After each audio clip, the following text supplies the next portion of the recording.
Hi guys! I hope you are doing well and enjoying the second week of classes. I want to talk to you about next week because there are a few times where I said it's not Friday at 11:59 p.m. that the work is due, but it will be at a certain time. So we're working on our first paper, and because of that, I want to give you feedback on your outline before you start your rough draft. So the deadline then will be Monday at 9 a.m. So start working on it now. I give you an example of the outline and I sort of explain everything that you need to do in the video that follows.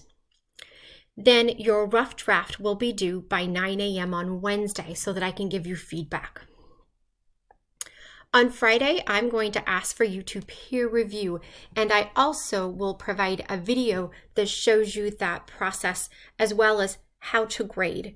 Basically, any feedback that you can give your partner is better than none. So try not to stress out, give the best feedback that you can, and that will happen in those deadlines for next week. As always, if you have questions, don't hesitate to reach out. Thank you and have a great week.